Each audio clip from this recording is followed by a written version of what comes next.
up some scientific protocols and criteria for doing this kind of work. And then we formed our 501c3 nonprofit organization, ANS Research, and no charges were then ever made to any of the surgical candidates. I see.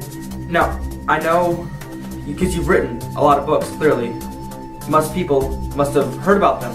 How many people ask you, can you inspect me and see if I have any alien implants inside my body? Do you get a lot of emails per day? Well, I get a tremendous amount of emails, sometimes 3,500 a day. Wow. And yes, we have now instituted a methodology, a scientific methodology, for looking at the possibilities of whether somebody might have an object in their body. And Steve and I both have equipment that we can go, for example, to a conference. Let's say, tomorrow an alien reveals himself to the general public. How would you say people would react? Would there be mayhem and riots, or how would it go? Well, if the alien presence were known suddenly, one day, for example, I like to use the example of a huge multi-football field alien craft landing on a busy freeway during rush hour. Would there be a panic? The answer is yes, there would be a panic, because people would be on their cell phones calling Caltrans to see how long they were going to have to sit there before that thing got out of the way so they could go back to get home to watch the Lakers game. But see, it just indicates the quality of life that we have here in the United States. Probably the least important thing of an individual who lives in the United States, at least, is extraterrestrial beings. As long as it doesn't interfere with you personally, then it could be fine, or it could be not fine, or who cares? But because that relationship has been made fun of for so many years, well, we don't even take it, the common person doesn't even take it seriously. So the world is changing, and the world has got to finally know the truth. Government sources and private industry has taken over most of the knowledge of, the extraterrestrial presence. Yeah. I guess, do you have any good guesses as to why aliens would contact us? What makes us stand out that aliens would want to put their implants inside of us? Well, I think in order to understand what the alien approach is to human life on Earth, we have to have a good understanding of our history, which we don't, and which nobody seems to care about except a few. But if you go back and you look at ancient history, and you look at ancient paintings and wood carvings and so on, even liturgical paintings with Jesus, you're going to look up and you're going to see a typical saucer UFO craft flying around, even back in those days. So, we don't know where we came from. We've been looking for the missing link for year after year after year. Where's the missing link? If we look at the writings of Zecharia Sitchin, the late Zecharia Sitchin just passed away, and he wrote a set of books called The Earth Chronicles. And he says that 435,000 years ago, from another planet in our solar system called Nibiru, the group or race of individuals called the Anunnaki came here, and their head geneticist, whose name was Enki, manipulated what was already here into human beings. Wow. So if we don't understand the history of where we came from in the first place, how can we possibly understand the present or the future of where we're going with all this? Jack Graham will now speak to Stephen Colburn, chemist and material scientist, in regards to the implants removed by the alien abductees.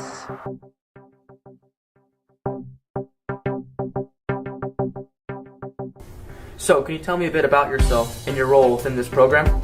Yeah, my name's Steve Colburn. I'm a material scientist. I was educated at UCLA, and I work in Camarillo, just a few blocks from where Dr. Lear works. And after we met, we decided to have a collaboration on analyzing these objects more thoroughly. A lot of the objects that he'd removed had not been analyzed adequately, so I've done a lot of microscopy and elemental analysis on these objects and come up with some interesting findings. One thing we found out is that the devices are definitely nanotechnological devices. They're not just simply metallic objects that somehow got into the body. They contain carbon nanotube electronics, and carbon nanotubes are the field I'm working in my regular job. And they give off radio signals, and they have odd nanostructures in them made of carbon nanotubes. Carbon nanotube electronics are a hot topic in material science today. By the way, there's many amazing properties about them. The aliens have apparently perfected the technology to use carbon nanotubes in these devices. And there are proprioceptor nerves that go into these the tissue capsule or gray membrane around these devices. And one of the most fascinating findings was that these devices contain many of them contain meteoric iron judging from the trace element pattern of gallium, germanium, precious metals like iridium and platinum. And iridium is not found on Earth in any great amounts. And we did the isotopic analysis of various elements from the metallic cores of several of these devices and found out that they were made from off-planet material, extraterrestrial material. There's a certain pattern of isotopes for each element on Earth, and if that pattern is varying by more than 1% or so, then it's the conclusion can be drawn that the material came from off-planet. And some of the isotopic ratios and the elements in these devices are extremely skewed compared to quite unlike the isotopic ratios of elements on Earth. In fact, Dr. Kuntz, our colleague who's also involved in the research, concluded that they probably came from somewhere else in the galaxy. They don't even seem to be from our solar system. These devices have carbon nanotube networks inside the metal.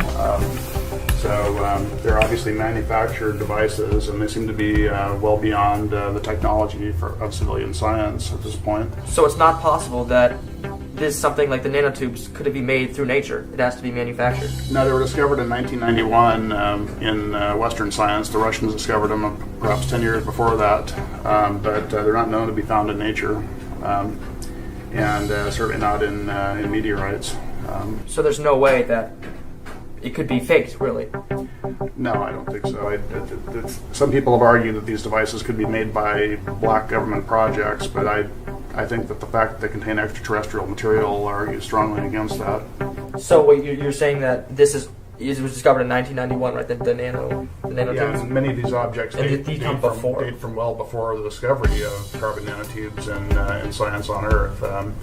These people reported that these objects were put in 30, 40 years before a lot of times. So when you say nanotubes, do you mean that these things can be used to store information, perhaps? Yeah, they can be made into electronic networks. Carbon nanotubes are let me give you a little bit of background. Graphite is a hexagonal array of carbon atoms, and these layers are stacked. If you take one of these layers from these hexagonal arrays of carbon atoms and roll it up into a tube, that's a carbon nanotube. And there's various types of carbon nanotubes with different numbers of walls, and single wall are the most studied right now, and these contain single wall carbon nanotubes. Single wall carbon nanotubes are often less than a nanometer in diameter. These are small diameter single wall carbon nanotubes that are in these devices, and those can be used as electronics because there are metallic and semiconducting single wall carbon nanotubes. So you're saying this is very tightly stacked, and if you took out you laid it end to end, it would definitely be a lot larger than it would. So all this information is tightly stored together, compacted? Yeah, I would think so, yeah. The total length of the carbon nanotubes in one of these things might be several miles. I haven't figured it out, but it's got to be a lot.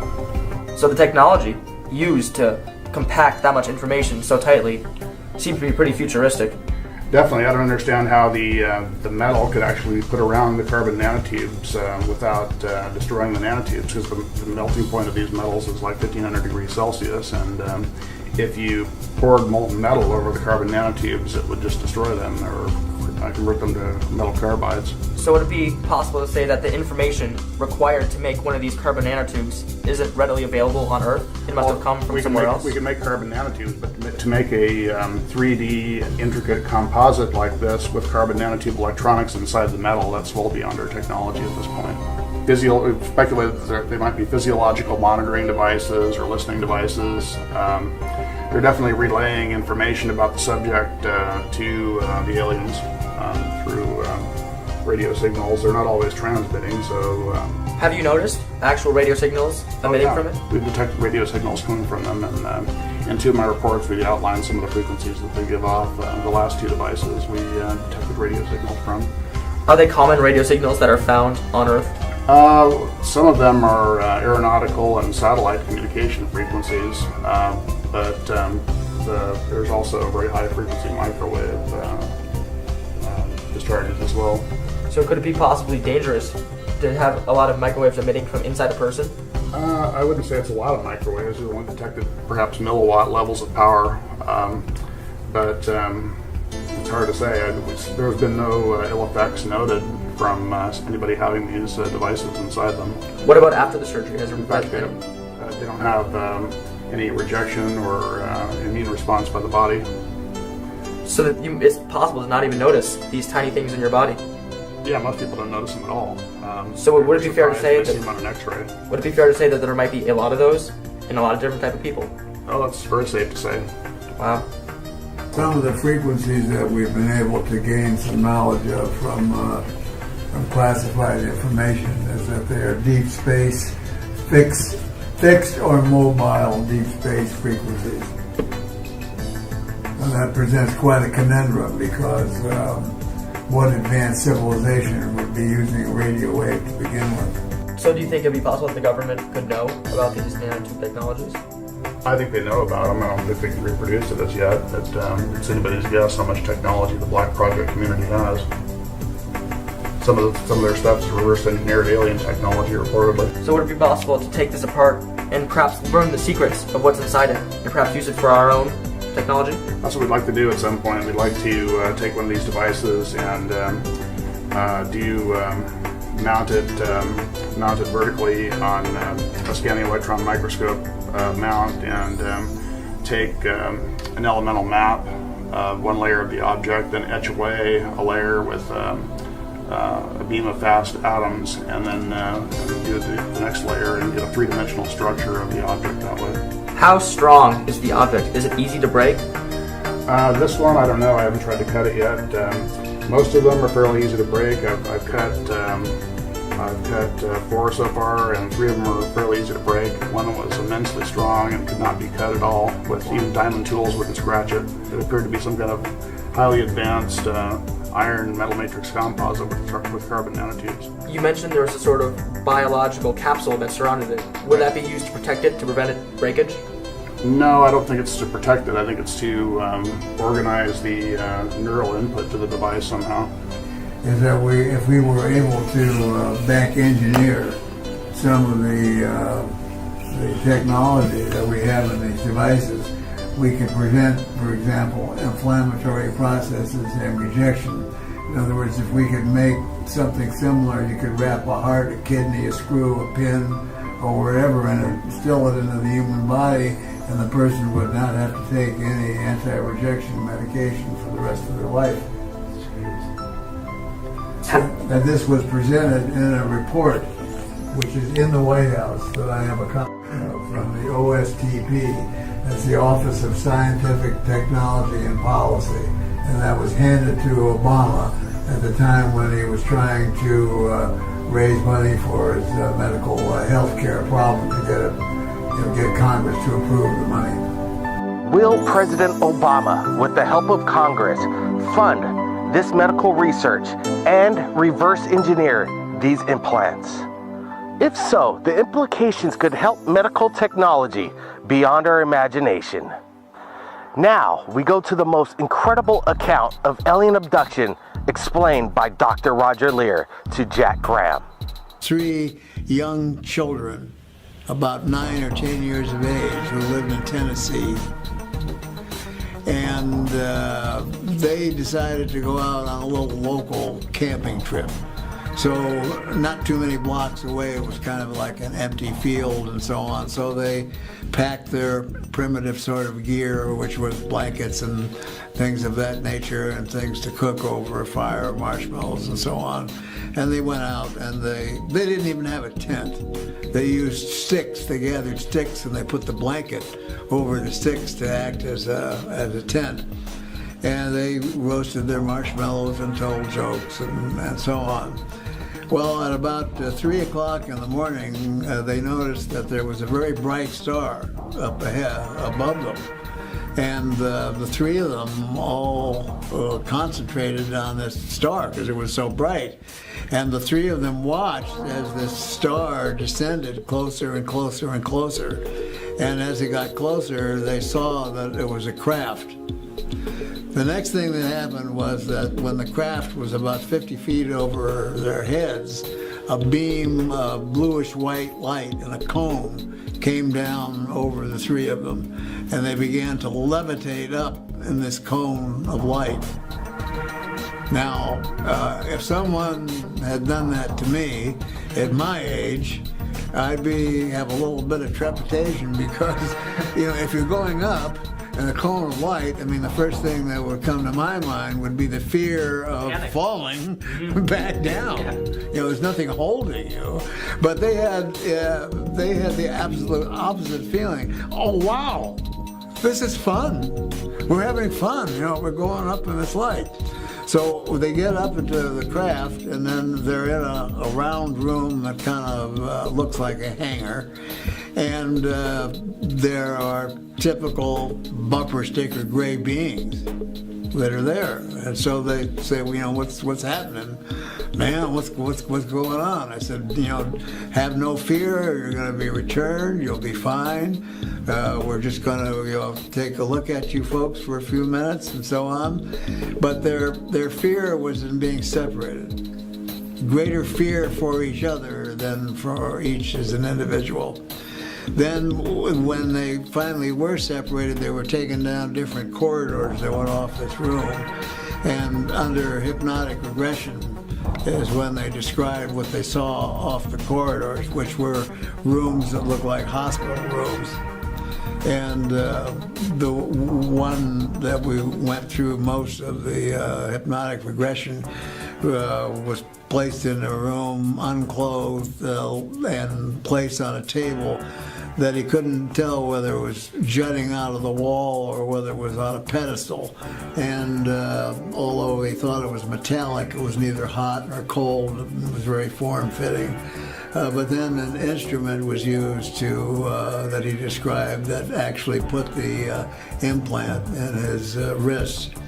And when he did this, he didn't feel too much of anything.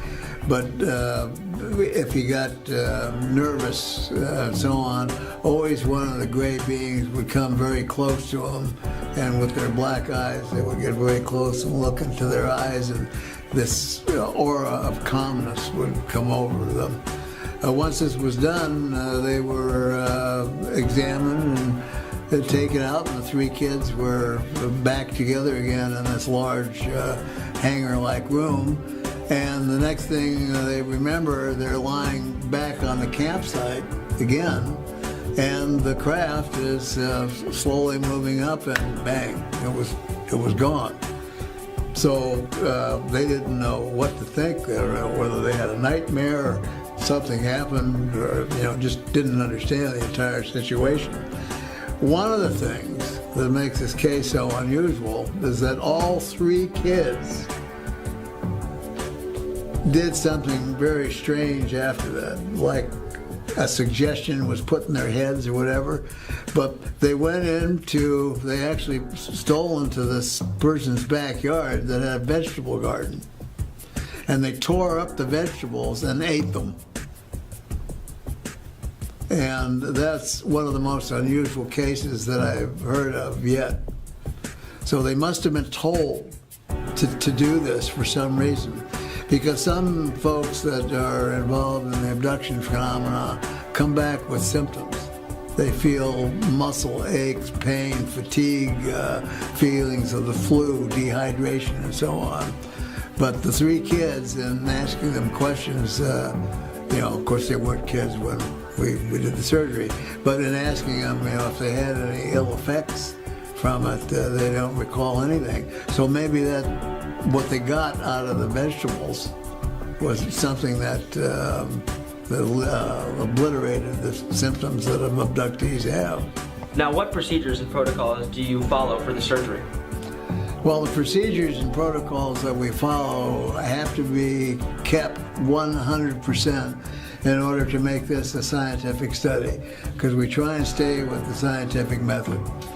One of the things we do is when a patient contacts me, they have to convince me that they have an object. And that's either through an X-ray or a CAT scan. We don't accept MRIs because MRIs can produce false positives for foreign objects. For example, in an MRI, if you're looking through a slice right through the top of a blood vessel and there's blood flowing through a vessel, you'll see a nice bright spot. But that's not a foreign object. All it is a cut through a blood vessel.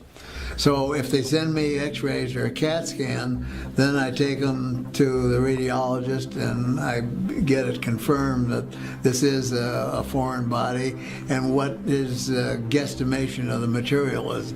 Is it more dense than the surrounding bone? Is it less dense than the surrounding bone? We know if it's more dense than the surrounding bone, it's probably on the metallic side.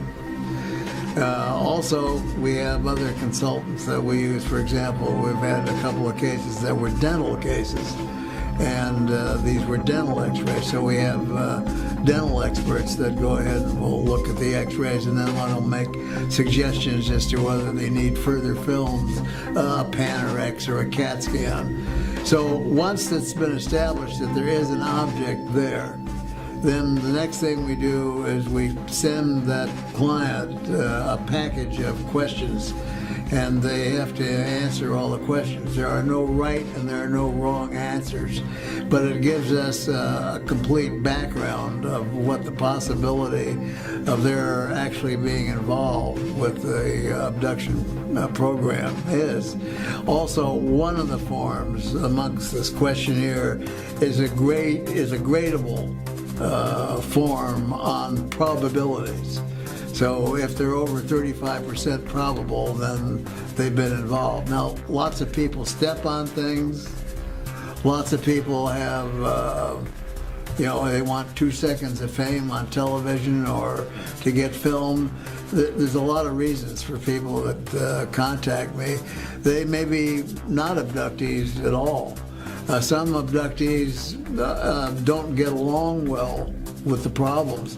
And as the late John Mack wrote in his book, there are 7 traumas that are involved with alien abduction, and only one of them is the event itself.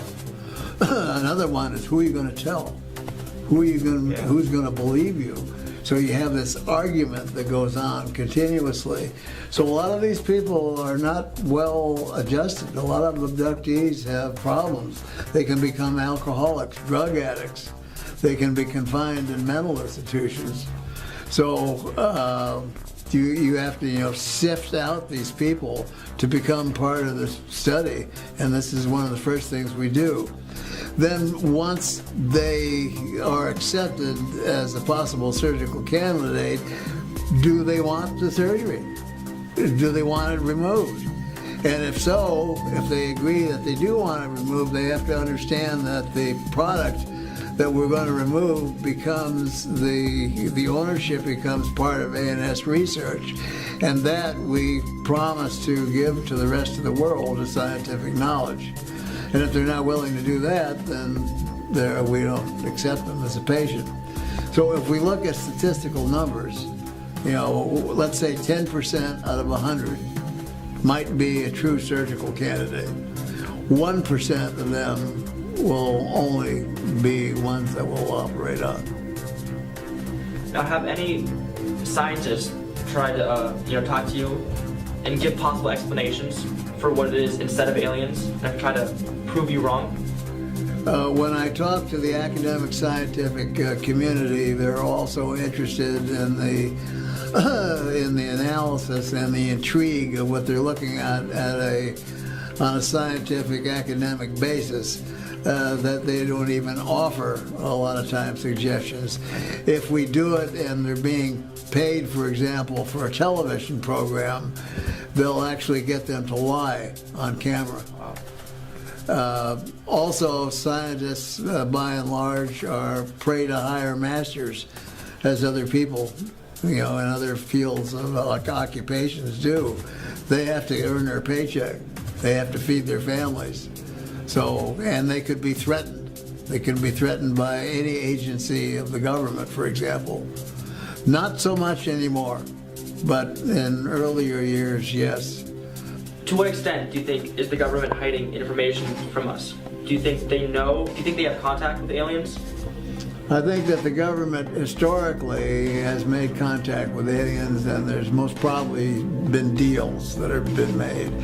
We have enough witnesses now, for example, Holloman Air Force situation in which at Holloman Air Force Base where Air Force One was seen to land, the base was literally frozen. No one could move from their post when this was going on.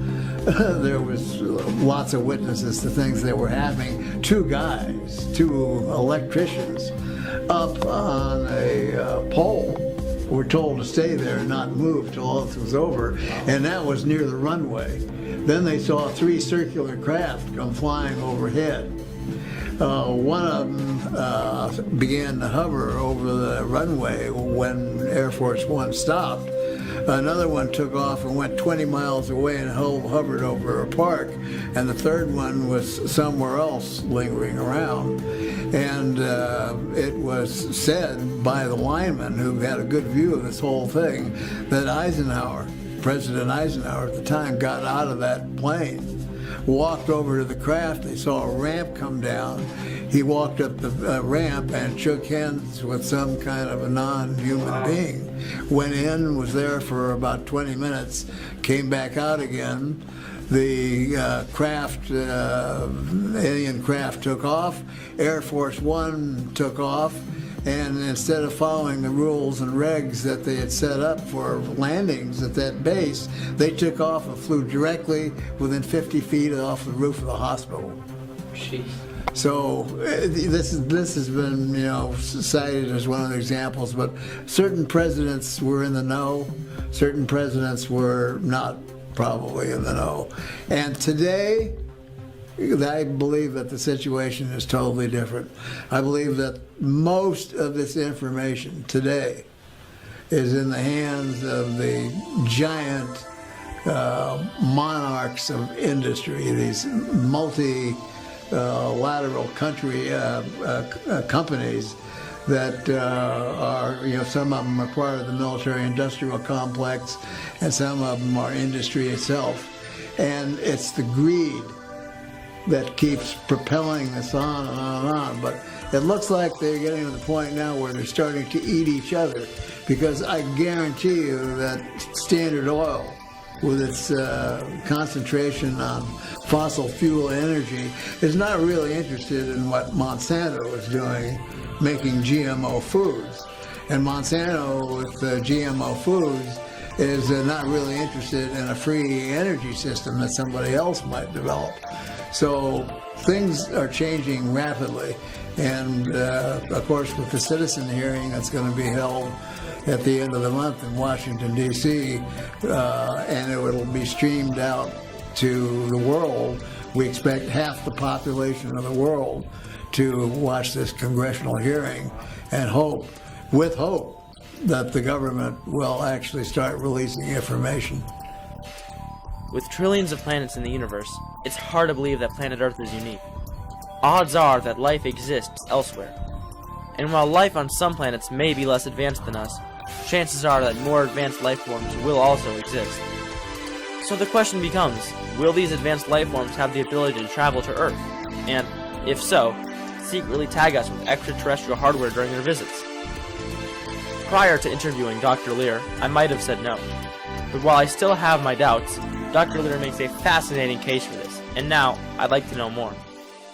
Jack, in his quest for the answer, has reached out to Third Phase of Moon to speak with the alien abductees who've had implants removed by Dr. Roger Lear. We have provided him the contact information. Mary, who wants to remain anonymous, and Tim Cullen have come forward to speak with Jack and answer his questions in regards to their alien abduction and the implants removed by Dr. Roger Lear. Hi, I'm Jack. Tell me about your abduction. I have had, my family, it runs in my family. My brother has had experiences. His family, since the marriage, has had experiences. My husband underwent experiences, as did I, from being married into my family. It seems like that was the protocol for marrying into the family. And because I had unusual experiences from the time I was really, really small, and my brother too from the time he was an infant. And I believe they started with my mom and dad because my dad had had some sightings. I had had a sighting. My mother had a sighting of a UFO over our home. It ran in the family, and there were a lot of experiences that my husband and I had in the 1970s, 80s, and 90s. And he would actually get night terrors, which we thought were from, he was a Vietnam veteran, had experiences in Vietnam, and thought it was post-traumatic stress syndrome. It turns out it wasn't from Vietnam. He actually then started remembering in the early 90s that the night terrors he was experiencing was from these creatures being in our home and taking us at night. What was your reaction when you realized you had been abducted by extraterrestrials? Let's see, it was removed in 1996, probably about 6 months to a year sooner. Before that, I realized I had a scoop mark on my leg, and I did not know there was an implant in there. Had no idea. I just saw this scar on my leg and on my left calf. And when Roger was, I was assistant section director and then section director of MUFON for Ventura, Santa Barbara counties, and Roger was helping me, and he had arranged to do surgeries, and he had gotten funding through Bigelow, and for 3 surgeries, we had 3 people that were going to have supposed implants removed. Roger had gone through the x-ray process and exam process. Well, one of them was Whitley Strieber. He had an object in his ear, and he was to be one of our guest speakers and then go ahead and have a surgery. Last minute, he decided against having the object removed from his ear, and it's on the outside of his ear. He still has it today. It's under the skin on the back of the ear. And he decided against it. Well, we had funding for 3 surgeries, and Roger was, Dr. Lear was beside himself as to, what was he going to do? And I said, well, you can remove this scar off my leg, whatever it is. I don't know how I got it, but make that the 3rd surgery. And he said, that's fine. He says, but we have to go through the examination process. We'll need to get x-rays, blood tests, which we did. And on the x-ray, surprising both to myself and him, he saw an object on the x-ray that was just under the scar, the scoop mark I had. And that's how we discovered that there was actually an object under the scoop mark. What was your reaction to the news that aliens had implanted a device in you? I was shocked that there was anything under that scoop mark to begin with. I didn't know how I obtained that mark, but it was an unusual mark, and it seemed to just appear. At least I just noticed it. I think he was shocked because that was the first time he had ever had a scoop mark with an object under it. So he was shocked. I was shocked. And I kept trying to, rationalize that, maybe I just got something in my leg. And after it was, extracted and examined, it was nothing. I kept saying, are you sure this wouldn't be found in in a regular body? You know, is there any way? And he goes, no, no, no, Alice. This would not be found in your lake. It could not, you know, it would not be there naturally by any means. It wasn't a calcification or anything like that. It had a lot of unusual characteristics, and he's since then done some more surgeries that have had the same type of object. Is there anything else you want to add? Well, I think he's doing something that is so important, and he helps so many people, and he never asks for anything, you know, in return from anybody that he tries to help. He's just, you know, he's doing it because he has not only the ability to do it, but he has the need to find out what is really going on, a curiosity as to what's going on. It's affected him. Everything he does, his life, his career, he's very dedicated to trying to find out, you know, what these objects are. And also, with these objects, we're finding that they have no inflammatory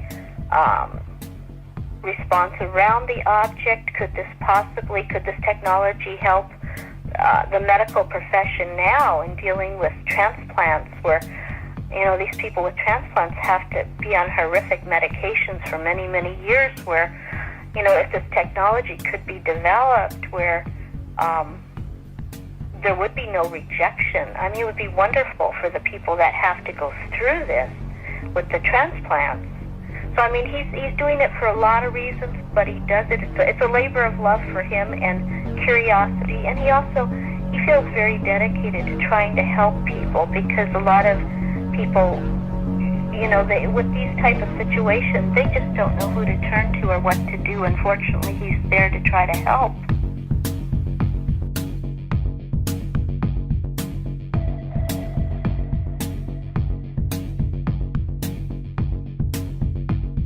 Where is your chip implanted? The implant was it was located in my left wrist area, arm wrist area, almost identical to the 15th surgery Dr. Lear done on Ron Noel. His implant is the same shape as mine, a cantaloupe seed type object, and located in basically the left wrist area. In fact, we kind of wonder if we could almost put the x-rays over each other and they'd almost be in the same spot. Did it hurt after the surgery? Yeah, when they got a hold of the object, I felt it a lot of pressure and uncomfortable with my arm. Like it was, got chicken winged, and I kind of had to carry it in a sling for a little while, but then it calmed down. It really, like I said, was just like it was just being, the arm was being abused. I realized this thing was hooked to my nervous system, because when I became aware of it, it was like it was aware of me and I was aware of it. The link between the implants and the abductees themselves are questions we may never know. But the real question here is, are we alone? And the answer is, these implants are extraterrestrial in origin, thanks to young Jack Graham asking the questions and Dr. Roger Lear's answers. We are not alone in the universe. My name's Blake Cousins, and we'll see you again next time. Third phase of moon.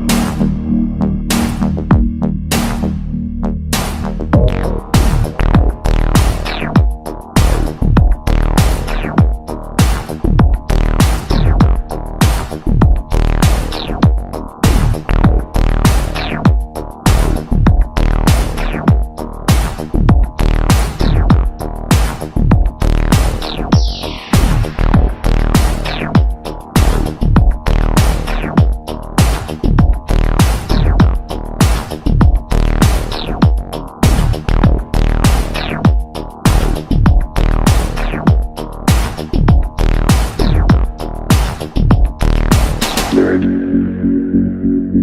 phase of moon.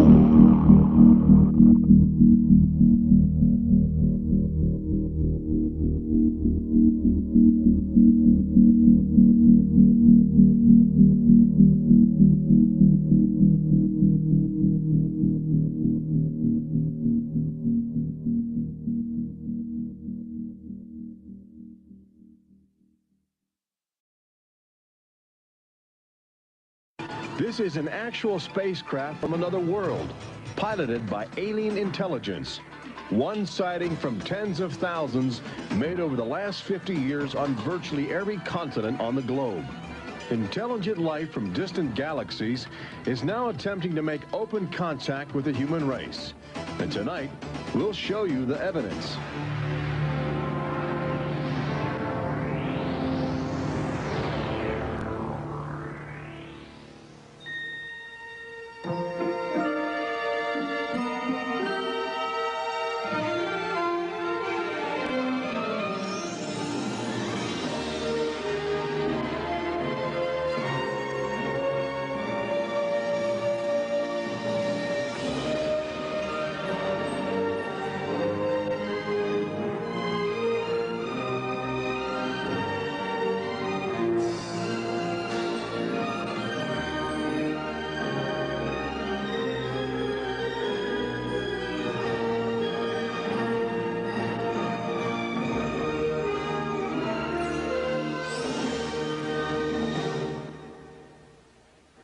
Tonight we celebrate the new Tomorrowland at Walt Disney World in Florida with a television special that's out of this world.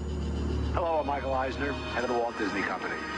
In a top secret military installation somewhere in the United States, there are those who believe that the government is hiding the remains of an alien spacecraft that mysteriously crashed to Earth. With more and more scientific evidence of alien encounters and UFO sightings, the idea of creatures from another planet might not be as far-fetched as we once thought.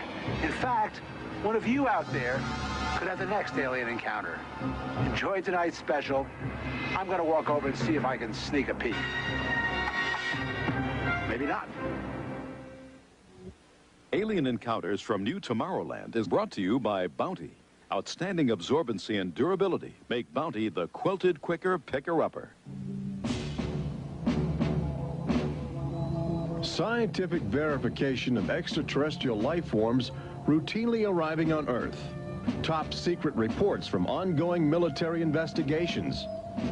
Compelling home videos of alien craft captured within the last few months. World figures who have gone public with their own extraterrestrial experiences. The shocking history of government misinformation programs designed to prevent widespread panic. And personal accounts of those who have been abducted and studied against their will. It's happened to me, it's happened to my sister, and I believe my mother. My son looks me straight in the eyes, and he says, "They took blood out of you, Mama." They don't ask permission, they take you. But it's such an incredible secret, nobody wants to believe it. There is valuable scientific data that would prove once and for all that planet Earth is being visited by a highly evolved intelligence that is not from this world. Wait a minute. I've had enough. Stop it. From beyond the boundaries of our perceptions, intelligent beings are beckoning mankind to join the galactic community. It's an invitation which is both wondrous and terrifying. This is the nature of alien encounters. Mankind has the unique ability to ignore the obvious, especially when the facts reveal a disturbing truth. We once believed the sun revolved around the earth. When Galileo demonstrated the reverse is true in 1634, he was charged with heresy and placed under house arrest for the last 8 years of his life. The charges were later dropped, 342 years later. Now as we approach a new millennium, mankind is in the midst of the most profound event in history, actual contact with intelligent life from other planets. For nearly 50 years, officials have been documenting routine alien encounters here on Earth. And thousands of people have seen or experienced this alien presence. Yet many others still refuse to acknowledge the obvious evidence all around them. What is it like to be confronted by a creature whose intelligence and skill is far beyond the comprehension of mankind? Would it be enlightening? Would it be an exercise in terror? Or perhaps both? Here in the new Tomorrowland at the Walt Disney World Resort near Orlando, Florida, these concepts are brought to life as guests experience their own alien encounter, a sensory thriller from Disney and George Lucas. We'll give you a sneak preview later in the show. But first, we must prepare you for the future with some shocking insights from the recent past. Alien ships seem to arrive in waves. And if the last few years are any indication, planet Earth is experiencing a tsunami of sightings.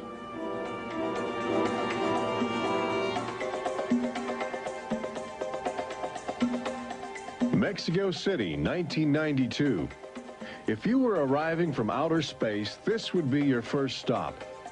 It's the world's largest metropolitan area, easy to spot from a distance. Saucers arriving here have an affinity for military helicopters. This one was caught stalking a squadron during a national holiday celebration. Dozens of people videotaped the craft. Millions more just stared in disbelief as it covered 200 square miles of territory in a matter of minutes. Canada, 1991. In a residential area just outside Ottawa, this alien ship was photographed landing in what appears to be a prearranged site. UFO investigators claim the structure of this craft reveals a technology previously undocumented. This sighting is known as the Guardian case, named after the pseudonym of the photographer who wishes to keep his identity secret to avoid harassment from local authorities uncomfortable with the notion of alien intruders. For the last few months of 1994 and lately in 1995, Gulf Breeze, Florida has been ground zero for alien encounters. Especially during the day, extraterrestrial craft have become common ornaments in the uneasy skies. Over those dunes, right there. There she is, right there. Oh my God. Residents of Gulf Breeze routinely aim their home video cameras at the horizon. More often than not, they capture an astounding alien display. Look, there it is. Right up there. Looks like an egg on top and an egg on the bottom. You would think these alien sightings would be front page news. So why have they received almost no national attention? The answer is simple. For governments determined to maintain their authority, extraterrestrial contact is pure dynamite. There's beings from another planet. We don't know where they come from. We don't know what they're doing here. There's nothing we can do about it. Meet Captain Kevin Randall, retired Air Force intelligence officer, now a top investigator of alien encounters. Anytime a technologically superior civilization comes in contact with a technologically inferior civilization, the technologically inferior civilization ceases to exist. Not necessarily through conquest, not necessarily through invasion, but because the technology changes the underlying social structures of that civilization and it disintegrates. Those fears are reflected in a 1960 federally funded study by the Brookings Institution, which warned that public knowledge of alien life could cause civilization to collapse. So they began a policy of covering up and hiding the information, but they also began a policy of ridiculing, so that people who really see something are afraid to come forward. This isn't right to do the ridicule. I mean, a lot of people suffer. Retired Army officer Clifford Stone certainly suffered after he began private research into the UFO phenomena while still in the service. Well, I was given a lawful order while I was in the military to back off. I refused that lawful order. That resulted in me having to go to be psychoanalyzed, which kind of backfired on my command. But I was actually given a lawful order not to write to members of Congress without first getting it approved through my command, and not to talk to members of the media. Of course, I went out and violated all those directives simply because I felt they had no right, that I had a right. He also has determination. This collection of classified government documents represents years of determined effort by Stone to open the UFO files and offer fresh leads to investigators on the trail of the truth. It is not surprising that this book is making top military officials very uncomfortable. I think that some of the underlying concerns they have is the impact it will have on society as a whole if the information is ever released. But why have aliens chosen to visit our small blue planet? hidden on the distant fringes of an insignificant star cluster? Well, we invited them here. When we return, what is attracting alien visitors to planet Earth? Extraterrestrials take aim on America's military. A crashed saucer becomes a top-secret bombshell. The nation's capital becomes a cosmic crossroads. And later, how Disney Imagineers have designed a way to prepare humans for their inevitable alien encounter.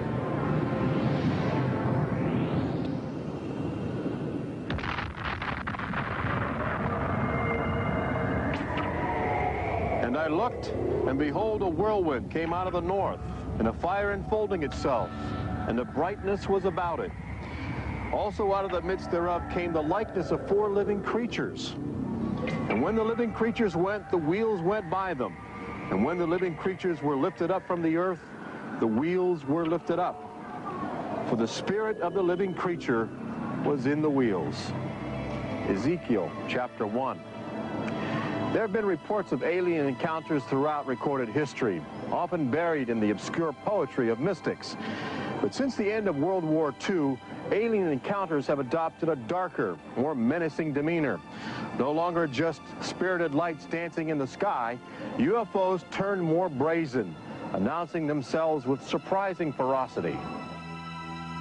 Most alien activity on Earth in this century seems to have been sparked by the single most profound technological achievement in human history.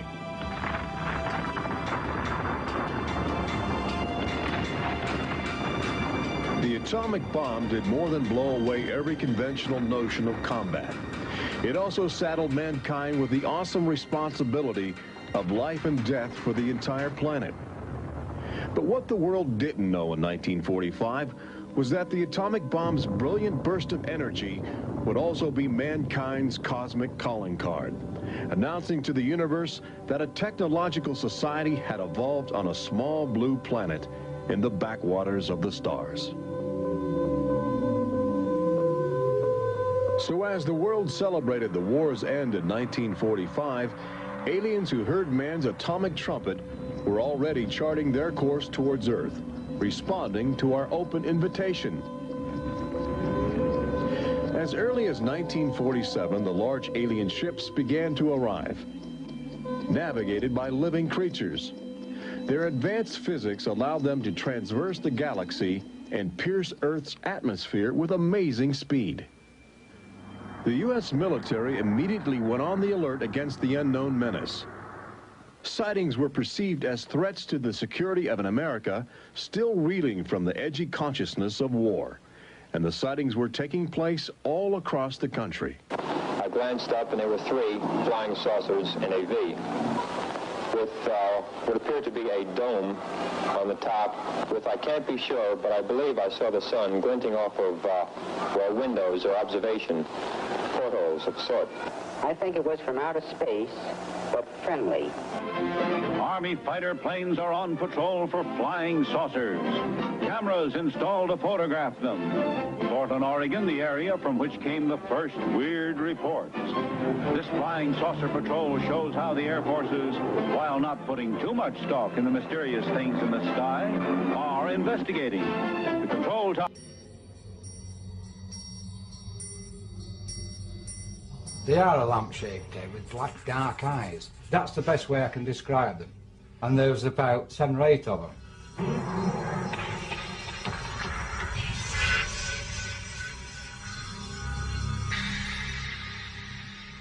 Officers nearby said they saw a light in the sky, and Alan Godfrey insists his encounter was genuine. I know that night what I saw was real. It was damn real. In 1974, in Llandrillo, Wales, residents felt severe tremors. Tremors which some felt were not naturally caused.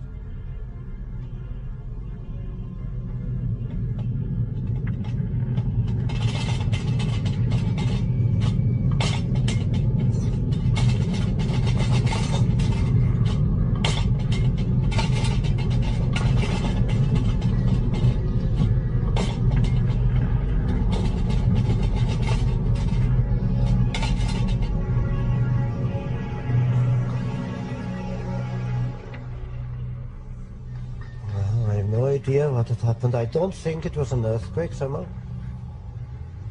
You know, I still think it wasn't an earthquake. John Roberts wasn't the only one shaken that day. Hugh Edwards thought he saw a flying saucer. I saw this object come in along the mountain with the size of a bus, really. It's wider in the middle, the ends. Came across the mountain towards the road there. As it went over there, it dipped, and I thought it was going to crash. It dipped out of sight into the valley. Well, I'd heard so much about flying saucers, and I thought, well, this is it. And the only sound I heard of it like a shh going through the air. I was very surprised to see it, really.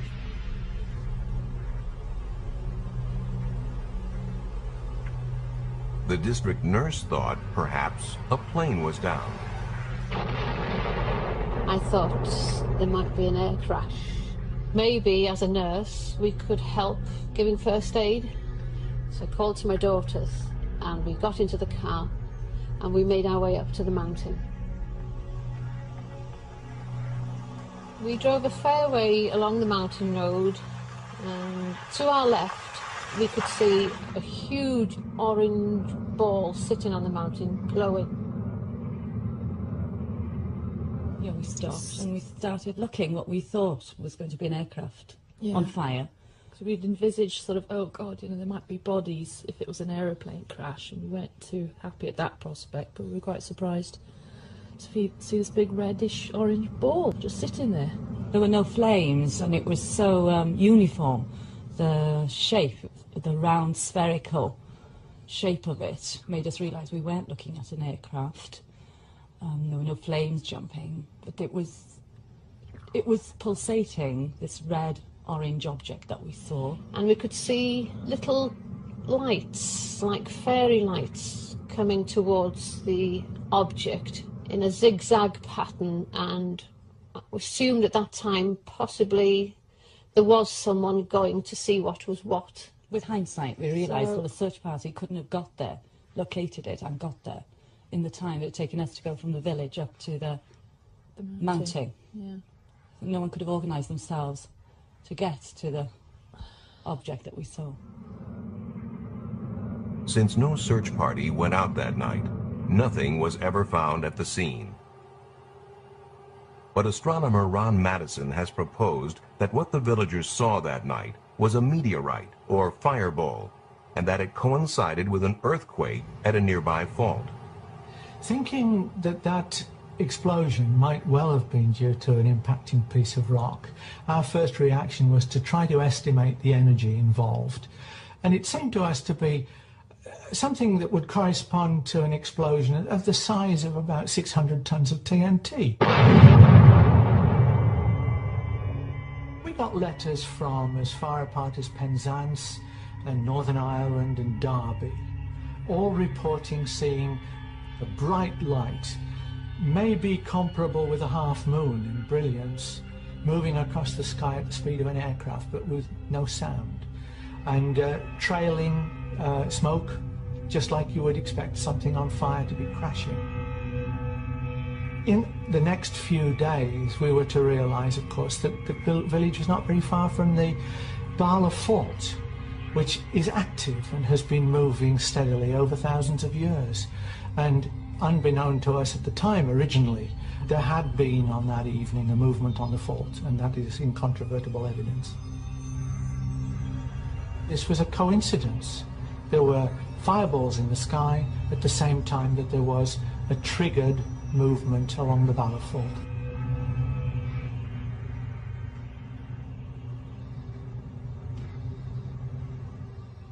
Another highly publicized British sighting proved equally attributable to natural causes, but not before many believed that they too had seen a UFO. In March 1981, policeman Derek Ingram saw and photographed what many thought to be an alien craft that had landed on a fell or hillside. I was in the kitchen of the police house at Cracoe.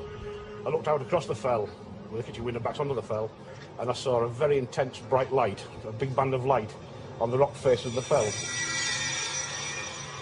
I watched the light for maybe 10 minutes, and I thought it was worth taking a photograph of. It was unusual.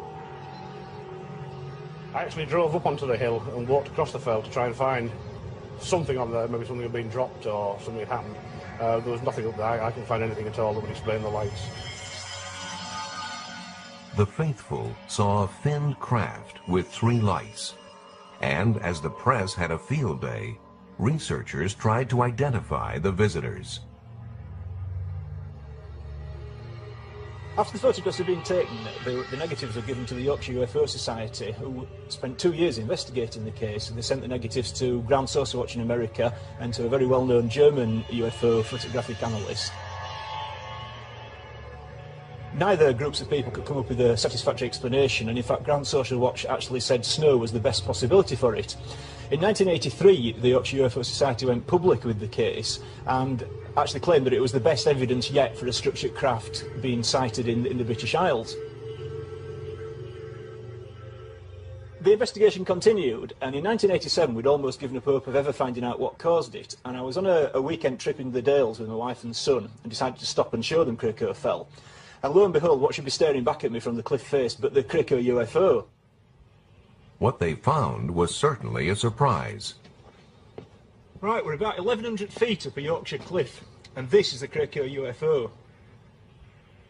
Might not look like much from close up, but you can actually see the 3 balls of light on the photograph. They're created there, there and there by a complicated illusion, a mixture in fact, of white lichen, green lichen, the Yorkshire Gritstone rock which contains quartz crystals, and the rainwater. All this, when it's illuminated at certain angles by rain or damp, it gives the illusion of 3 balls of light. Some days it can be very bright, some days it can be very dull. On the day in particular when Derek Ingram saw it, it was amazingly bright, and that's what created the feeling in him that he'd actually seen something totally unusual, even though he'd actually looked out of his window probably every day for the previous 2 years and not seen it.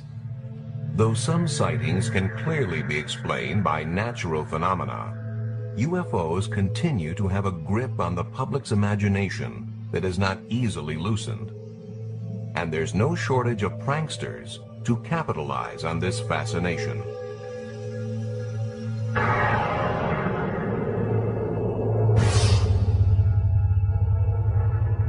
In Gulf Breeze, Florida, in November of 1987, builder Ed Walters claims he took Polaroids of a UFO 3 times as big as a house. For him, it was just one of many such photo opportunities, near abductions and glimpses of aliens. Though he sold 2 books worth, Ed would not allow his photos to be included in this program.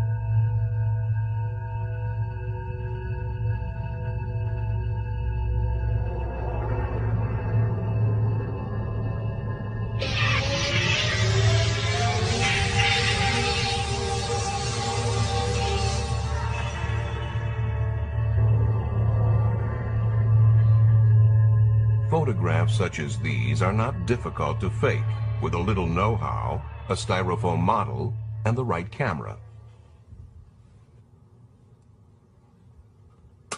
It was quite easy to reproduce these pictures. He took the majority of his early pictures, about 30 pictures, on a Polaroid 108 camera. It is very easy to double expose the film in that camera. If you don't pull the film out, you can press the button and expose that same piece of film again. You take a picture of the UFO model inside, you go outside, take a picture of the skyline, let the film develop. There you have your double exposure of a UFO flying in the sky. Still, Walters has his disciples, and photoanalyst Bruce Maccabee is one of them. A government research physicist, Maccabee is a believer in UFOs and is the author of many scientific papers on them.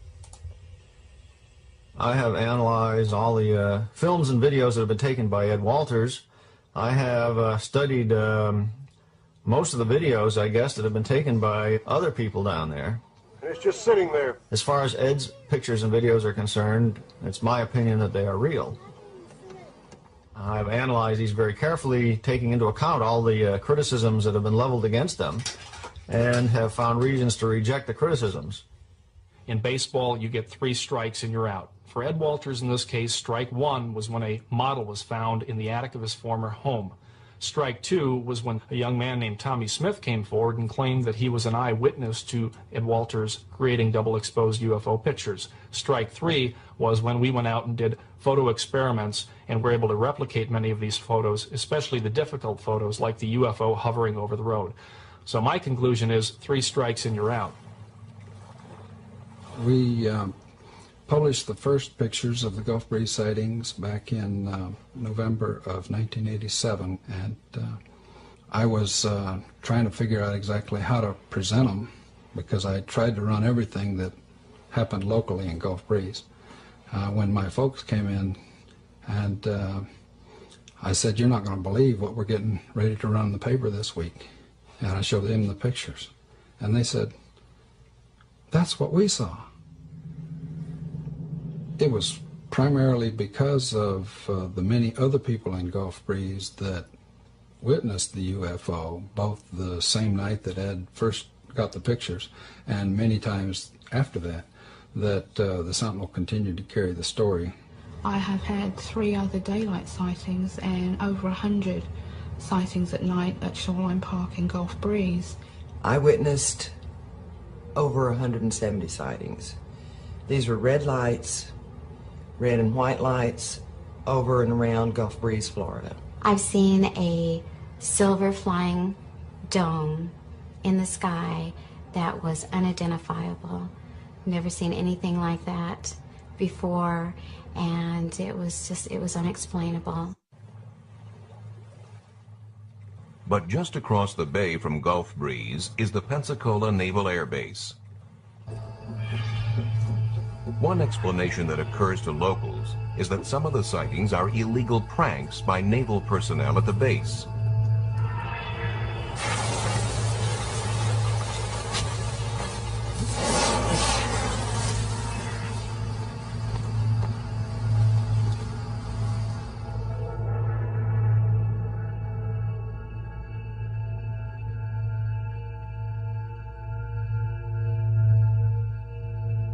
Another possibility is that actual military craft are being confused with UFOs.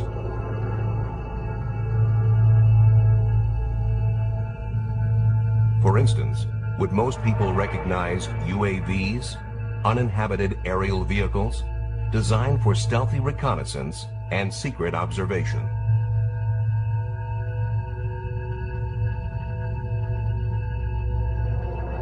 Yet despite the fact that certain sightings may be hoaxes or otherwise explained by natural or man-made phenomena, we keep on looking. Our fascination only grows as scientists uncover evidence of life on other planets. It only grows as it becomes increasingly reasonable to believe we are not alone in the universe. If signs of life on Mars prove true, extraterrestrial life in general may be even more widespread. Astronomers calculate the number of civilizations we can expect to detect in space. They use the Drake equation. Professor Frank Drake. The first factor is the rate of star formation in our galaxy. Obviously, the more stars you make, the more potential abodes of life there will be. Some fraction of those stars will have planets. That's the second factor, the fraction which have planets. We then have to take into account the number of planets in each system which are potential abodes of life. The next factor is the fraction of systems of living things which give rise to intelligence. The next factor is the fraction of systems of intelligent creatures which develop high technology, detectable technology. But how long do they last? How long are they detectable? Perhaps they're destroyed by cosmic accidents. Perhaps in an ugly way through nuclear war. More likely, we think they become undetectable because they become so sophisticated in their technology that they don't waste any energy. They don't release energy into space, and therefore there's no sign of them to detect. And so we say, well, there must be some longevity. L, the length of time typically a civilization is visible. And now if we take the rate of production and multiply by that L, the end result is that thing we started out to find, which is the number of detectable civilizations in space. And the number is getting bigger. 7 new planets have been discovered in the last year. One planet is almost as big as Jupiter by the 4th star nearest to the Sun, a planet orbiting star 51 in the constellation of Pegasus. The latest estimate of the number of galaxies is now 50 billion. The estimated number of detectable civilizations, 100 million. Are any of these potential civilizations attempting to communicate with us? SETI, the search for extraterrestrial intelligence, is listening. I made the first modern radio search in 1960. All over the world, large radio telescopes were being constructed because the beauty and power of radio astronomy had just been recognized. And also at that time, some very much more sensitive radio receivers were invented. The combination of these new telescopes and these new radio receivers gave us a sensitivity very much greater than we've had before. And this was a first. We had, in our abilities, crossed a very important threshold. So it made sense to search. It didn't require anything special in the activities of the extraterrestrials. If they were just like us, we could detect them. Conducting a SETI search from the Earth's surface is very challenging and very difficult. And the reason is you detect intelligent signals all the time. It's just they're all from us. All from us, and some with an impressive shelf life. Call sign GBTT. Golf Bravo Tango Tango.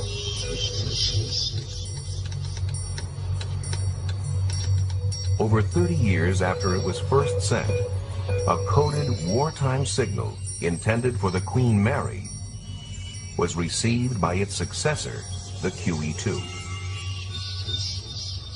The QE-2 uses the same call sign. The signal that came out was addressed to Golf Bravo Tango Tango, which is the call sign of the QE-2, but it was signal letters of the Queen Mary. And the radio officer who received the signal recognized the Golf Bravo Tango Tango and thought it was for this ship. But in reality, when he received it, he realized it was a wartime signal, which had obviously been bouncing around in space for 30-odd years. Sent to the Queen Mary in the 40s, the signal arrived in February 1978. Was it bouncing through space, as Captain Arnott suggested? Or somehow intercepted and sent by someone or something we have yet to identify? Have we ever detected an intelligent signal from another world? Jerry Amon may have. Straight from a fixed source near the center of the galaxy to Ohio State University's Big Ear radio telescope. A telescope larger than 3 football fields.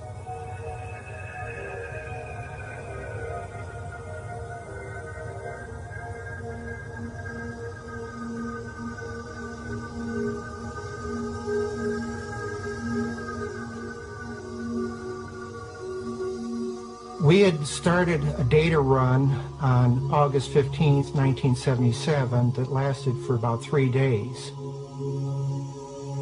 As I was looking through the printout, I was recording and marking all of those signals that were unusually strong, and I came across one that was stronger than I'd ever seen before by many times. And I was so astonished that I wrote the word "wow!" exclamation point over in the margin without even thinking.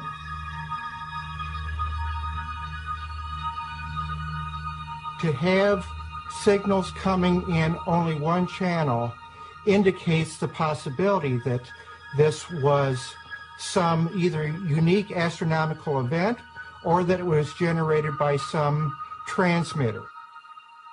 We are resurveying the sky using more modern equipment, and we have passed through that same region of the sky and have not seen the wow source again. Eamon and his associates checked their equipment and their figures. Studies eliminated glitches, space probes, and terrestrial sources. We have ruled out effectively nearby spacecraft or space debris or satellites in Earth orbit, and we've certainly ruled out anything close, very close to the radio telescope, like an airplane flying through the beam of the telescope. We have not ruled out the possibility that this is actually a signal from extraterrestrial intelligence. The transmission of a signal is one thing, but are there ways to travel these vast distances of space? If you imagine that this balloon is our universe, we live in 3 dimensions in the surface of the balloon. And it has been suggested that there may be what are called wormholes, that, if you like, sort of run across the balloon from one side to the other, or connecting points, which would allow us to travel from one side of the balloon via a shortcut to the other side of the balloon.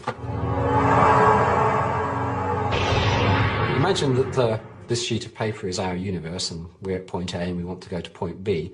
Normally we would have to travel through from A to B through the universe. What would be nice, of course, would be if we could find some way of bending the universe in another dimension to bring those 2 points together and then step across the gap. And that's a sort of space warp, if you like, warping the universe to bring those points closer together. As yet, the answer remains theoretical. For now, we are limited to sending craft into nearby space to gather information, capture images, and measure conditions. Could others be doing that too?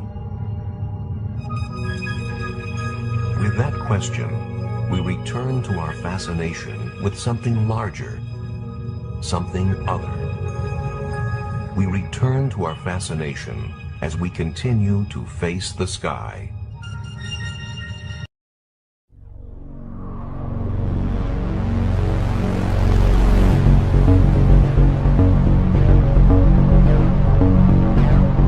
Welcome back to Third Phase of Moon.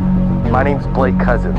In this groundbreaking documentary, we're going to explore alien abduction and strange implants extracted from people from around the world. Dr. Roger Leir has performed 16 surgeries and has removed 17 implants that are extraterrestrial in origin. We'll show you the objects he's removed and reveal why they are described as a smoking gun that prove that visitors from other planets are routinely visiting Earth and keeping tabs on the inhabitants. Also, we'll be speaking to alien abductees and patients of Dr. Roger Leir who've had alien implants removed from their bodies. 15-year-old Jack Graham will be our special correspondent on location in Los Angeles, asking Dr. Roger Leir the questions: if we are alone in the universe. As one of the most eloquent and intelligent investigators of extraterrestrial life, we'll hear Dr. Leir's observations on why the aliens are interested in our planet and what their plan is for the human race. Now, where in the body do most implants usually come from? Well, that's an interesting question of where we find them in the body. What we've come to the conclusion is that they have to be in areas that are relatively superficial and near a bone. We've never found one in a body cavity such as the thorax or the abdomen or the brain. Now, we've also come to the conclusion that maybe this is necessary because the electronics of the mechanism We found that this may be necessary because it's broadcasting a signal. And when you broadcast a signal, at least according to human technology, you have to have an antenna. And what better antenna could be than the skeleton of the body? It contains all the minerals necessary for an antenna. So perhaps that's why they're in such association with bone. The other aspect of it is if you're doing millions of these and you're doing them all over the world, and there's a large number of abductees. The Roper poll in 1993, 1996 said that at least 2% of the American population is involved in alien abduction, and that was a conservative poll because there's a lot of people who are not going to want to answer these questions at all. And then if you multiply that by the world's population, you're talking about a lot of people. So to get remote information as to what is going on within the human body, like we tag bears, we tag porpoises and whales and so on, we can study their habits, how long a bear hibernates, what their metabolism is during the wintertime and so on. Even John Glenn, or an astronaut, complained on national television that he had to swallow implants because mission control had to have that physiological information. Now, one of the things that we haven't talked about at all is why are implants there in the first place? Now, why exactly do you think that implants are necessary? Well, I think, again, based on human logic. And let's say, the human race is in a state of infancy, because we haven't been around that long. A race that may be hundreds, thousands, or maybe millions of years older than we are may not use the same logic as we do. So the answer I'm going to give you is based on our human logic. It looks like to me that the entire human race is being genetically re-manipulated again. Because if you look at the children born within the last 60, 75 years, they are not the same human as a person who was my age. In fact, a gentleman by the name of John White, who used to put on UFO conferences in the state of Connecticut, years ago recognized this, and he came up with the term Homo noeticus. Instead of Homo sapien, Homo noeticus, and that means new human. If you listen to what a child has to say today, and ask them or get a feeling for where they get their knowledge from, it's not from a book, it's not from TV, it's not off the computer. They already know it. It's a different kind of human being. So if you're doing a genetic manipulation on a population, you might want to know exactly what's going on genetically without having to abduct the individual again. So you would do it remotely, like, as I stated previously, with what we do with lesser animals. Now, would you, for example, reach into the ocean and pull out a fish and tell the fish, I'm going to put a tag on you so I can know what your swimming habits are or what you eat? No, we would pull the fish out, do our thing, put them back. We do it with manatees. I just watched Animal Planet this morning. The manatee doesn't know they have a broadcasting device.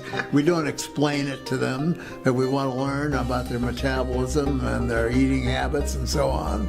So they just do it. Well, that's, kind of what they're doing with us. They put these devices in so that possibly they can gain remote information without ever having to come back and abduct us again.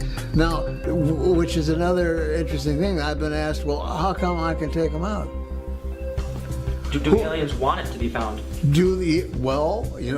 That's a good question. Do aliens want it to be found? And if they didn't, I guess I wouldn't be taking them out.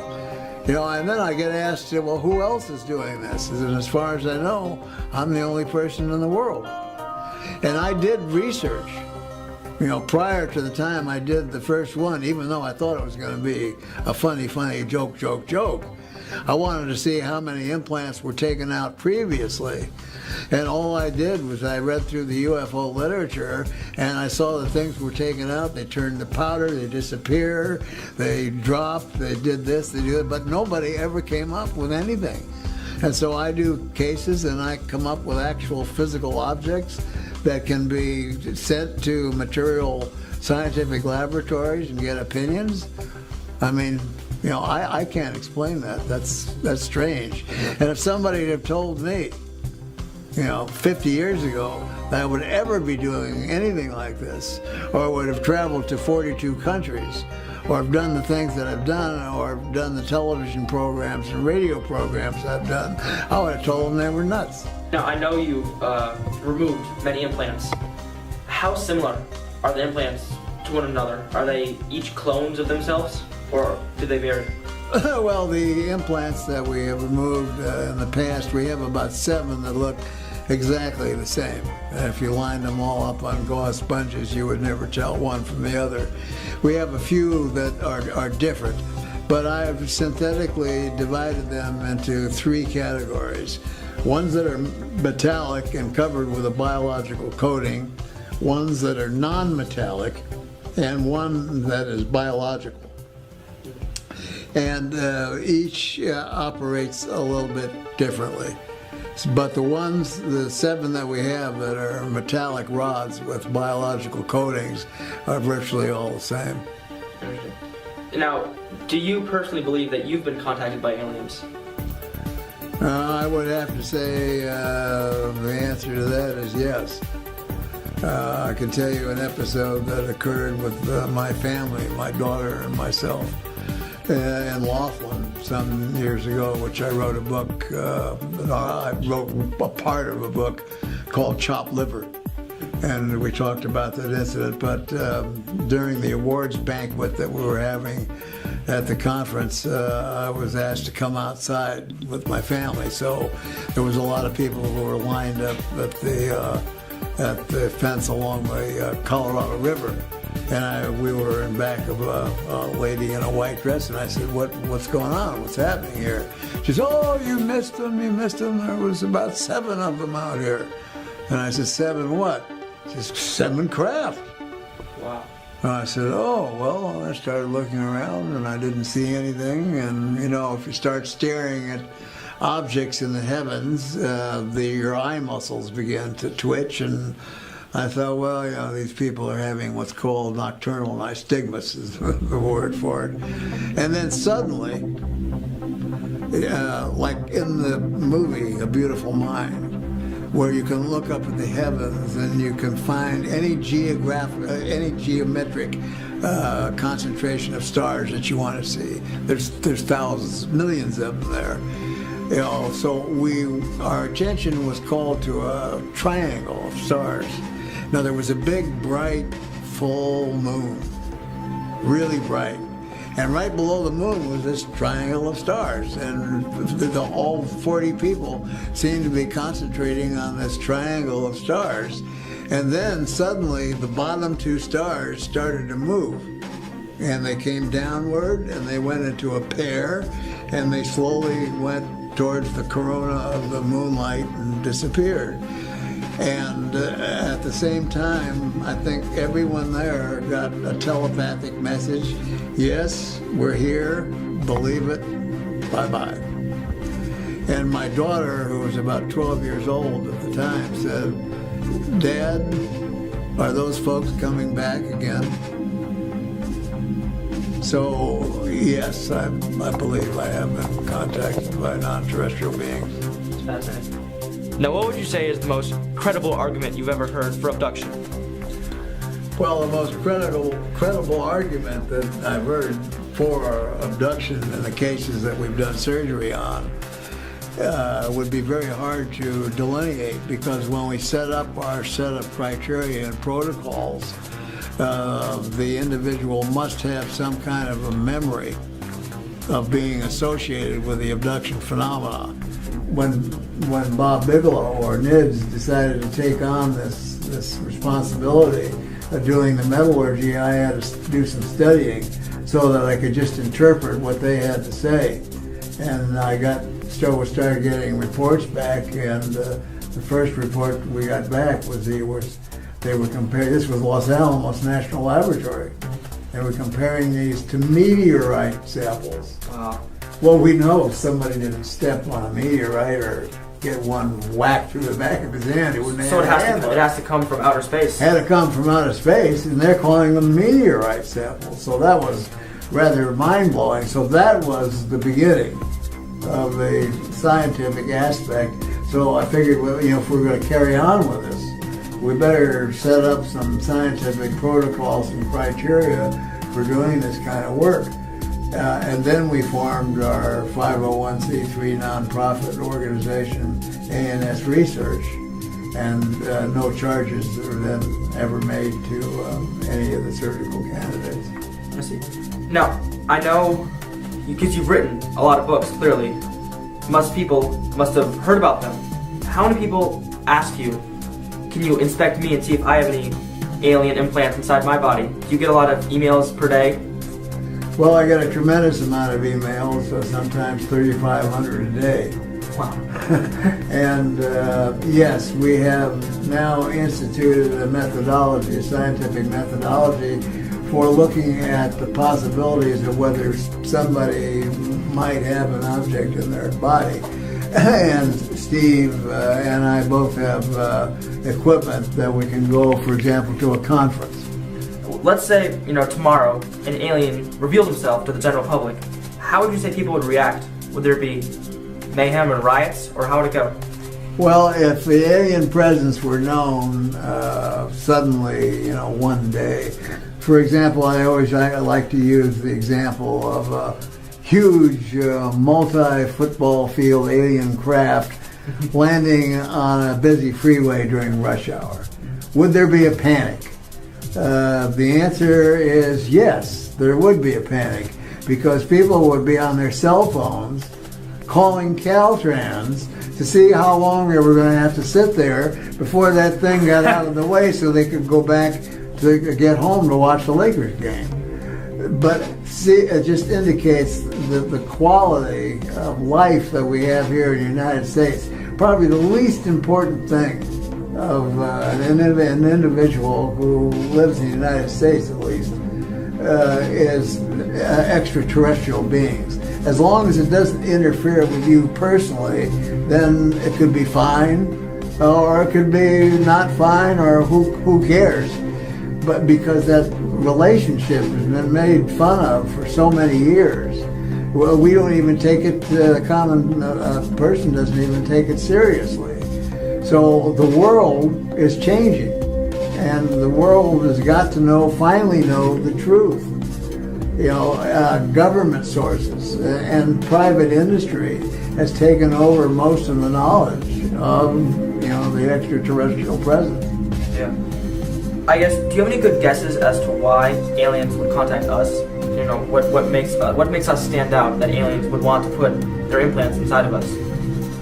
Well, I think in order to understand what the alien approach is to human life on Earth, we have to have a good understanding of our history, which we don't, and which nobody seems to care about except a few. But if you go back and you look at ancient history, and you look at ancient paintings and wood carvings and so on, even liturgical paintings with Jesus, you're going to look up and you're going to see a typical saucer UFO craft flying around, even back in those days. So, we don't know where we came from. We've been looking for the missing link for year after year after year. Where's the missing link? If we look at the writings of Zecharia Sitchin, the late Zecharia Sitchin just passed away, and he wrote a set of books called The Earth Chronicles. And he says that 435,000 years ago, from another planet in our solar system called Nibiru, the group or race of individuals called the Anunnaki came here, and their head geneticist, whose name was Enki, manipulated what was already here into human beings. Wow. So if we don't understand the history of where we came from in the first place, how can we possibly understand the present or the future of where we're going with all this? Jack Graham will now speak to Stephen Colburn, chemist and material scientist, in regards to the implants removed by the alien abductees.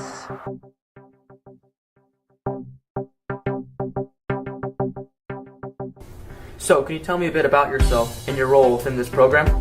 Yeah, my name's Steve Colburn. I'm a material scientist. I was educated at UCLA, and I work in Camarillo, just a few blocks from where Dr. Lear works. And after we met, we decided to have a collaboration on analyzing these objects more thoroughly. A lot of the objects that he removed had not been analyzed adequately, so I've done a lot of microscopy and elemental analysis on these objects and come up with some interesting findings. One thing we found out is that the devices are definitely nanotechnological devices. They're not just simply metallic objects that somehow got into the body. They contain carbon nanotube electronics, and carbon nanotubes are the field I'm working in my regular job. And they give off radio signals, and they have odd nanostructures in them made of carbon nanotubes. Carbon nanotube electronics are a hot topic in material science today.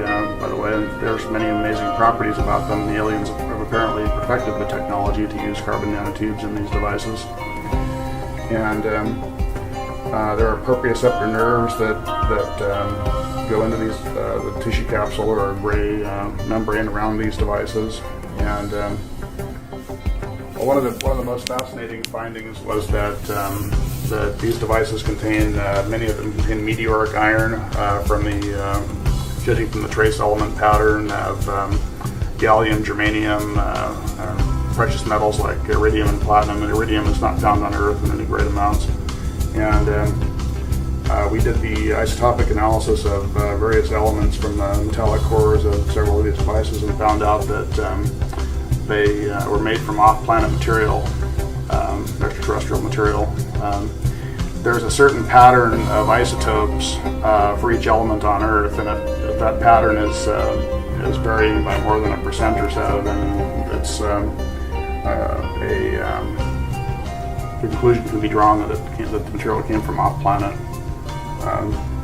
And some of the isotopic ratios and the elements in these devices are extremely skewed compared to quite unlike the isotopic ratios of elements on Earth.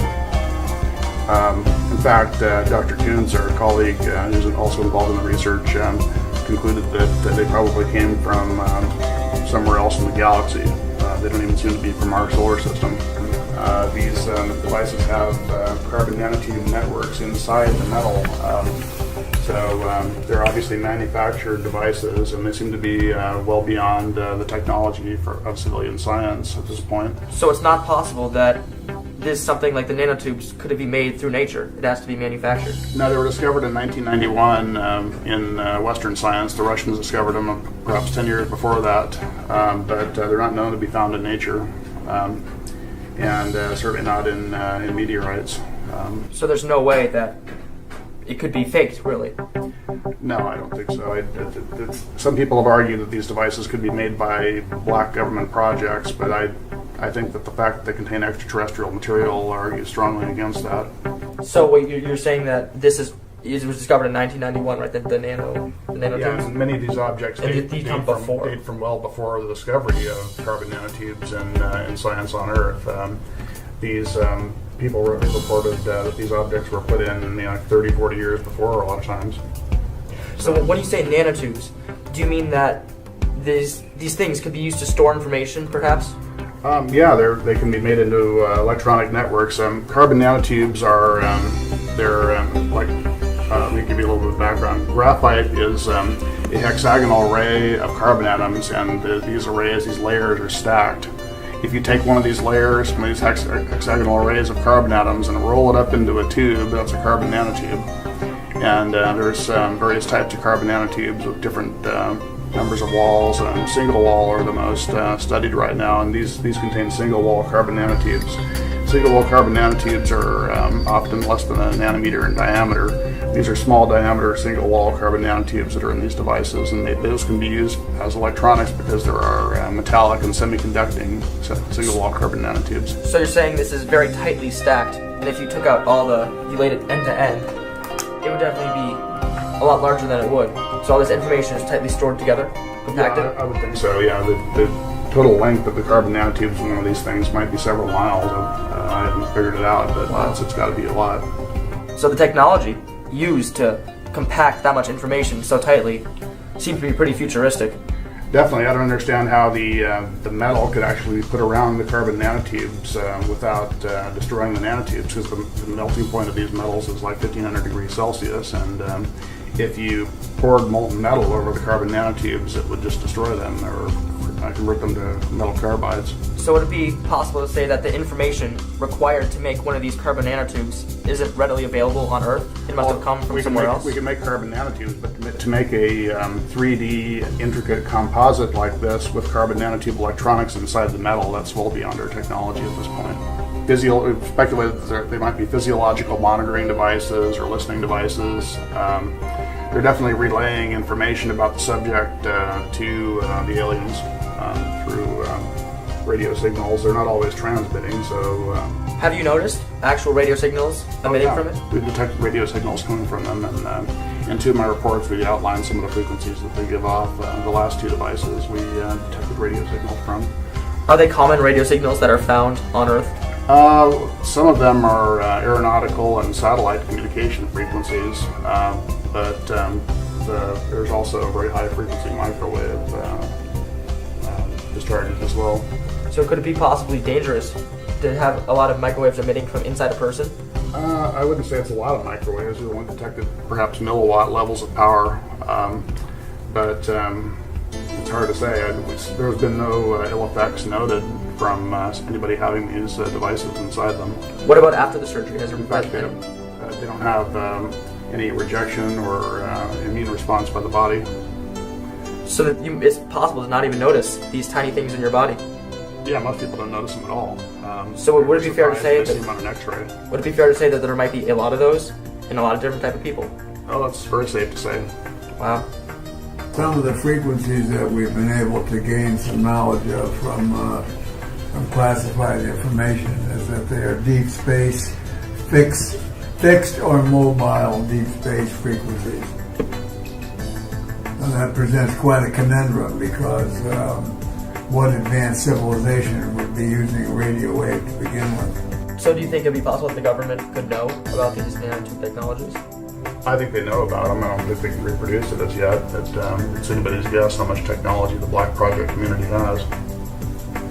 Some of their stuff is reverse engineered alien technology, reportedly. So would it be possible to take this apart and perhaps learn the secrets of what's inside it and perhaps use it for our own technology? That's what we'd like to do at some point. We'd like to take one of these devices and